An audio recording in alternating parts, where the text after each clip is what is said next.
월요일 날 우리가 살펴본 거 한번 복습하고 지나갑니다. 주님이 보시고 계신 이 세상에는 두 종류의 사람이 있습니다.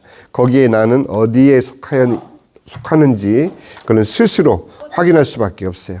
여러분들 스스로 생각하시는 그런 시간 되길 바라요.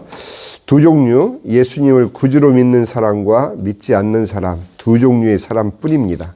그래서 불신자는 예수님을 믿지 않는 자라고 제가 말씀드렸어요. 우리 다 알고 있죠.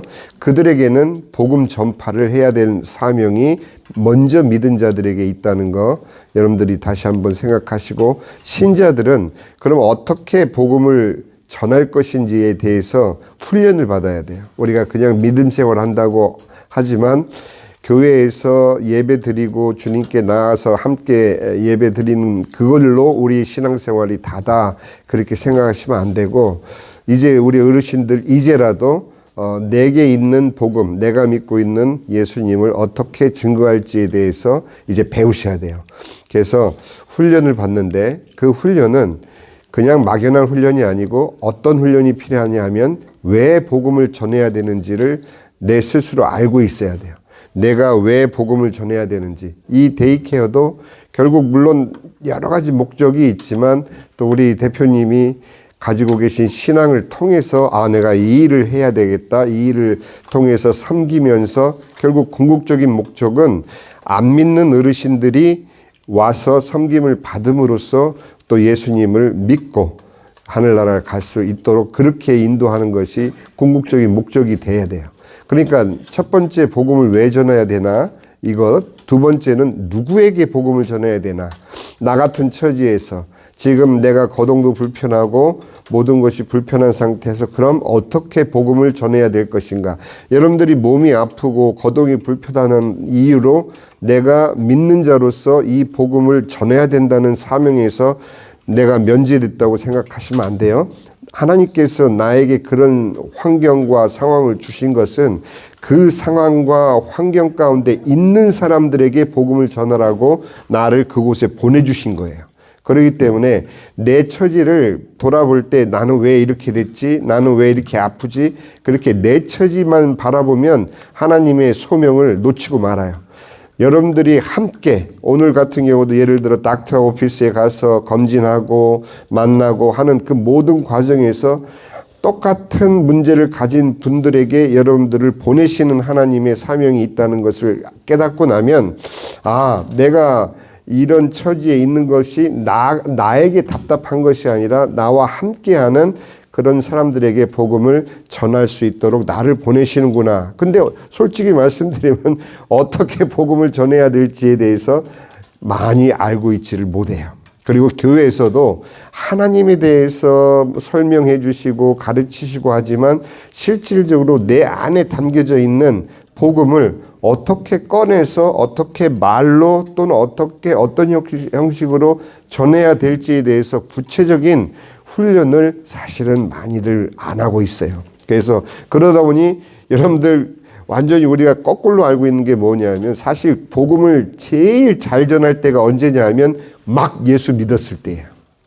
막 예수 믿은 초신자들이 이 복음을 전할 수 있는 가장 강력한 그런 은혜를 가진 자들인데, 우리 교회에서는 거꾸로 초신자들은 그냥 기초 공부로 묶어두고 교회 나온 지 오래된 사람들을 주로 전도 훈련을 시키고 전도 폭발을 시키고 뭐 이런 식으로 훈련을 시켜서 자꾸 내보내려고 하니, 이분들이 이미 여러분들 외국어하고 똑같아요.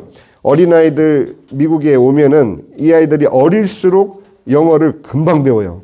예, 지금 같이 사역하고 있는 우리 목사님, 젊으신 목사님인데 타이완에서 한 명만 입양하려고 신청을 했는데 하나님이 쌍둥이를 주셨어요. 그래서 아예 남매를 주셔가지고 이제 온 지 몇 개월 안 됐는데, 얘네들이 처음에는 영어를 잘 못했어요. 근데 6개월밖에 안 지났어요. 6개월도 아니죠. 4개월 지났어요. 영어로 능숙하게 대화 다 해요. 그런 것처럼 우리가 예수님을 막 믿었을 때 만약에 우리가 복음을 전하는 그러한 체험을 하게 되면 그것이 생활화가 돼요. 뭐 따로 훈련을 받고 이런 것이 아니라 내가 믿고 있는 예수님을 너무도 자연스럽게 내 삶을 통해서 증거할 수 있는데 그 시기를 놓치고 나중에 이제 교회 다니지 한 10년 되고 막 이렇게 오래된 다음에 이 전도훈련을 시키면은 못해요. 하다못해 그 마트 앞에서 전도지 놓아주는 것도 열심히 있는 분들이 나가서 전해주지 보통 사람들은 그거 하기도 힘들어요.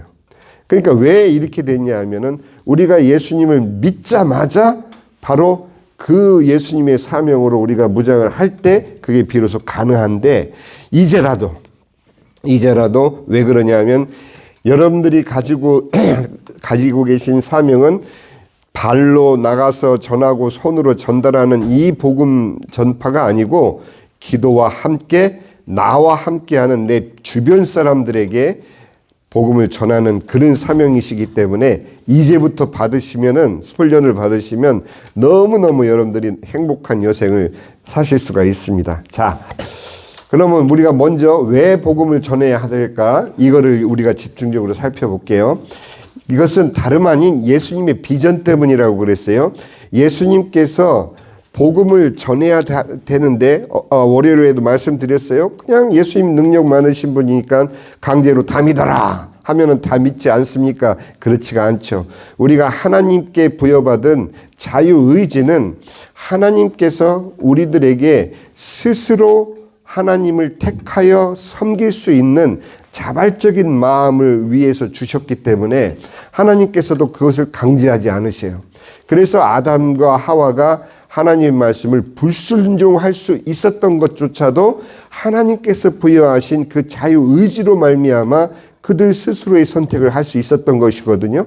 근데 마찬가지 구원 또한 우리가 선택하는 것이 아니라 하나님께서 우리에게 주신 그 자유의지를 통해서 그 속에 성령 하나님으로 말미암아 믿음이 자리하게 되면 그 믿음을 통해서 우리가 예수님의 비전을 비로소 사명으로 받아들이게 되는 거예요. 억지로 훈련시킨다고 되는 게 아니에요.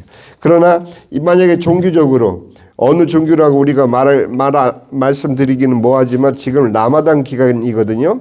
라마단 기간인 이 무슬림 사람들은 5가지 계율을 딱 가지고 그 5가지 제가 자세히는 잘 몰라요. 근데 그 중에 하나가 지금 하고 있는 라마단이에요. 거기 라마단에 그 기간 동안에 금식을 해야 되고 뭐 하고 이거 하지 않으면 너는 천국 못 가 하니까 이 무슬림 사람들은 그거를 무조건적으로 해야만 되는 거예요. 그렇게 만약에 종교가 세팅이 돼서 당신은 전도를 해야만 돼. 그 비근한 예가 몰몬교 같은 경우는 그들이 신앙생활하고 교회에서 그들이 성도로서 인정받기 위해서는 반드시 2년 동안의 젊은이들한테 선교 활동을 하도록 강요를 해요. 그러니 제가 GMU에 사역 나가다 보면 그 둘씩 다니는 젊은 친구들이 있어요. 보면은 너무 잘생기고 너무 하여튼 진짜 아름다운 청춘들이에요. 제가 너무 가슴이 아파서 그 친구들 하고 대화를 나누면서 그냥 뭐 누가 맞네 틀리네 이걸 떠나서 내가 그냥 너희들을 위해서 기도해 주마. 그리고 기도하면서 하나님의 마음을 그들에게 전했어요. 그렇기 때문에 너무너무 그 종교적으로 세뇌당하고 종교적으로 억눌린 그런 상태에서는 예수님의 비전을 이해할 수가 없게 돼요. 예수님의 비전은 다름 아닌 뭐예요? 요한계시록 7장 9절 10절 이 일 후에 내가 보니 각 나라와 족속과 백성과 방언에서 아무도 능히 셀 수 없는 큰 무리, 이 큰 무리에 우선은 내가 속해져 있는지 내 가족들이 속해져 있는지 지금 이 땅에 살고 천국 가고 이 문제가 아니고 모든 나중에 예수님께서 이제 다시 오실 때 재림하실 때는 예수님 앞에 모든 산자와 죽은 자 할 것 없이 죽은 자는 무덤에서 부활해서 모든 이 땅에 존재하는 모든 생명들이 다 주님 앞에 나올 때 바로 큰 무리가 나와 흰 옷을 입고 손에 종려가지를 들고 보좌 앞과 어린 양 앞에 서서 큰 소리로 외쳐 이르되 구원하심이 보좌에 앉으신 우리 하나님과 어린 양에게 있도다 라고 고백할 수 있는 자는 오직 예수님을 믿은 자밖에는 이 고백을 할 수가 없는 거예요. 그러니까 그 고백하는 무리에 나와 내 가족과 내 자자 손손들이 속해져 있느냐? 이거는 더 이상 이 순간이 올 때는 더 이상 태어나는 사람은 없어요. 예수님께서 모든 이 땅에 존재하는 인생들을 다 불러 모으시고 바로 이 찬양을 받기 위해서 예수님께서는 우리를 통해서 예수님의 복음을 증거하기를 바라시는 거예요. 예수님의 비전. 자, 바로 이 하나님의 나라로 충만하게 되는 것. 이것은 단지 우리가 나중에 하늘나라 올라가서만 말하는 게 아니에요. 이 땅에서도 이미 예수를 믿고 있는 자들 마음 가운데는 하나님의 나라가 임했어요. 아멘. 여러분들 안에는 하나님의 나라가 임해 있기 때문에 이미 여러분들이 예수 믿으면 영생을 얻어요. 그러면 영생 얻으면 여러분들이 하늘나라 가야 영생이 시작됩니까? 아니면 믿는 순간 시작됩니까? 믿는 순간 여러분들에게서는 이미 영생이 시작됐고 믿는 순간 여러분들에게는 하나님의 나라가 이미 하나님께서 허락하신 거예요. 그러니까 나는 이 땅에 살고 있지만 미국에 사는 것이 아니라 나는 하나님의 나라에 속하여진 뭐라고요? 하나님 나라의 대사라고 그랬잖아요. 대사로서 사는 거예요. 여러분들 괜히 여러분들에게 용기를 주고 위로를 들기 위해서 그런 게 아니라 우리의 신분이에요. 여러 어르신들이나 저나 다른 데서는 말씀 안 드리지만 제가 동안이라고 하니까 그냥 넘어가는데 저도 60이 넘었어요. 그러면 그래봤자 10수년 차이밖에 안 돼요. 나중에 저도 좀 있으면 이제 여러 어르신들처럼 그렇게 기도의 사명을 붙잡고 내가 거동도 제대로 할 수 없는 그런 상태가 되면은 저는 훈련받은 자이기 때문에 내게 주어진 허락된 환경에 따라서 주님의 사명에 내가 순종하게 되는 그런 축복을 누리는데 우리 어르신들도 똑같이 지금부터 그 축복을 누리셔야 됩니다. 자, 예수님께서 처음 이 땅에 오셔서 이르시되 때가 찼고 하나님의 나라가 가까이 왔으니 회개하고 복음을 믿으라. 내 안에 하나님의 나라가 존재하시는 분들은 이미 이 말씀이 성취가 되었죠. 그죠? 이 말씀은 예수님께서 이 땅에 오셔서 첫 번째 선포하신 복음이에요. 그리고 두 번째는 그가 고난 받으신 후에 또한 그들에게 확실한 많은 증거로 친히 살아계심을 나타내사 40일 동안 그들에게 보이시며 뭐를 말씀하셨어요? 하나님의 나라, 내 안에 허락될 하나님의 나라. 이제 예수님을 믿고 이제 보혜사 성령님이 오셔서 그들 마음 가운데 건설할 하나님의 나라. 이때만 해도 예수님을 믿고 하나님의 아들이심을 고백한 신앙 고백만이 있지 실질적으로 성령님께서 이 땅에 오셔야만 그들 마음 가운데 하나님의 나라가 건설이 되기 시작하는 거예요. 그러니까 여러분들 종교 저하고 얘기할 때 저도 마찬가지예요. 저도 침례교 목사지만 침례 교단에 속한 목사로서가 아니라 먼저 하나님의 말씀을 믿고 거듭난 또 그리고 이 사명을 위해서 여러분들 앞에 보냄받은 그런 하나님의 종으로서 여러분들께 말씀드리는 거지 어떤 교단의 목사가 여러분들에게 증거하는 게 아니에요. 그렇기 때문에 여러분들도 마찬가지로 나는 천주교에 다니니까 난 안 들을래. 그거 안 돼요. 나는 종교가 없으니까 나는 안 들을래. 글쎄 그거는 그 선택이 과연 올바른지 한번 생각을 해보세요. 나 이미 하나님을 믿고 있는 모든 우리 어르신들은 물론이고 모든 믿지 않으신 분들이나 다른 종교에 계신 분들이나 똑같이 하나님 말씀에 동등하게 여러분들이 마음을 열어주시면은 하나님께서 바로 하나님의 나라의 일을 여러분들께 설명을 해 주실 겁니다. 자, 비전의 완성은 이 세상 모든 사람이 예수님을 믿고 하나님의 자녀가 되면 예수님의 비전이 완성돼요. 베드로후서 3장 9절 이게 뭐라고 제가 첫 번째 여러분 만나자마자 말씀드린 게 이게 바로 하나님의 마음이라고 말씀드렸죠. 하나님의 마음이에요. 이게 하나님의 마음이면서 예수님의 이 땅에 오신 비전이에요. 이 땅에 오셔서 구원을 완성하신 비전이 모든 자들이 믿고 예수님을 믿고 하나님의 자녀가 되는 비전. 자, 월요일에도 말씀드렸어요. 이 이슬람 사람들은 예수님을 선지자로서는 인정을 해요. 아, 그분은 최고의 선지자야 하고 선지자로서는 인정하지만 하나님의 아들로서는 인정하지 않아요. 그렇기 때문에 구원이 없는 거예요. 그들이 하나님을 믿는다. 우리도 아브라함의 자손들이다. 우리는 다 같이 한 자손을 섬기고 있지 않느냐. 그 자손을 그 조상을 통해서 같은 하나님을 믿고 있지 않느냐. 아무리 얘기해봐야 그들이 부인한 예수님은 하나님께서 인정하신 유일한 구원의 길이시기 때문에 그래요. 요한복음 14장 6절에 내가 곧 길이요 진리요 생명이니 이 말씀을 벗어나는 사람이 없어요. 이 말씀을 벗어나서 구원을 얻을 만한 사람이 없어요.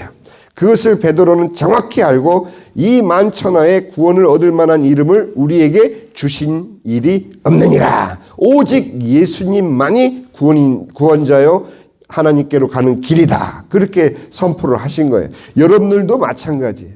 다른 종교의 사람들을 만나시게 되면은 특히 불교나 또 힌두교는 뭐 말할 것 없고요. 그들이 믿는 신은 얼마나 숫자가 많은지 몰라요. 네.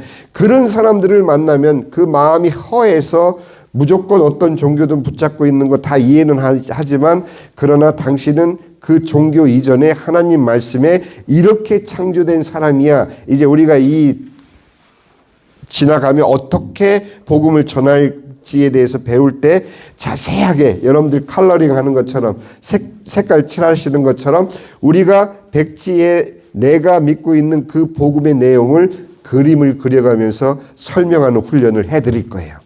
이게 단순한 훈련이 아니에요. 여러분들이 컬러링 하시는 것처럼 그림도 그려야 되고 이봐 자네 내가 얘기 하나 들려줄게 하고 종이를 딱 꺼내서 그리기 시작하면 그 사람은 집중하게 돼 있어요. 그냥 말로 전하는 것보다 하나님이 우리를 이렇게 지으셨어 하고 하나하나 설명하면서 그림을 그려가시면은 여러분들이 정말로 여러분들 때에 예수님을 지혜롭게 전할 수 있는 그런 방법을 제가 훈련을 시켜드릴게요. 자, 모든 사람이 하나님의 자녀가 되면 비전이 완성된다. 그러면 이제 예수님은 여러분들을 포함해서 파송을 하셔요. 파송이라는 의미가 꼭 외국에 선교사로 가서 거기서 살면서 복음만 전하는 이런 개념으로는 생각하지 마시고 여러분들을 하나님께서 데이케어로 보내신 이것조차도 파송이에요. 왜? 이제 여러분들로 시작해서 이제 이 열린 데이케어가 이제 이제 사람들이 막 가득 찬단 말이에요. 그럼 100명, 150명 막 이렇게 늘어날 때 그 중에는 분명히 안 믿고 사는 분들이 계세요. 그러면 그분들을 잘 이렇게 대화를 나누다 보면 이제 여러분들이 알게 돼요. 그러면 나는 예수 믿는데 당신은 안 믿으니까 안 돼. 이렇게 바로 이렇게 막 얘기하고 이러면 안 돼요. 그냥 조용히 다가가셔서 내가 얘기 하나 해줄게 하고는 이렇게 복음을 설명하고 자세하게 그분들에게 예수님이 누구신지 설명하는 그 사명을 위해서 여러분들을 데이케어로 파송했다. 이렇게 생각하시면 여러분들이 데이케어에 나오는 하루하루가 정말 보람되고 기쁨의 나날이 될 줄 믿습니다. 예, 파송받는 지상명령에 순종할 제자들을 모든 민족에게 파송한 그 속에 여러분들도 계세요. 자, 가서 제자 삼으라. 여러분들의 제자 아니에요. 오늘날 우리 한국교회가 굉장히 얼마 전까지만 해도 솔직히 조용기 목사님 생존할 때만 해도 가는 곳마다 아이노 용기초 막 이러면서 그 큰 교회를 자랑 삼아서 우리 한국 기독교를 굉장히 많은 사람들이 인정을 해줬는데 지금은 그렇지가 않아요. 여러분들 좀 있으면 우리 가나안 성도들이 500만이 넘었다는 얘기는 이거는 보통 큰일이 아니에요. 가나안 선교는 거꾸로 하면 안 나가 선교예요. 안 나가는 선교. 예수님은 믿지만 교회에 안 나가는 첫 번째 이유가 뭐냐면은 교회가 예수님의 제자를 키워내야 되는데 예수님의 제자를 키워내는 게 아니라 각 교회에 필요한 일꾼 또는 목사님의 제자만 양성했을 뿐 예수님의 제자를 만들지 못한 결과를 우리가 이제 현실적으로 보고 있는 거예요.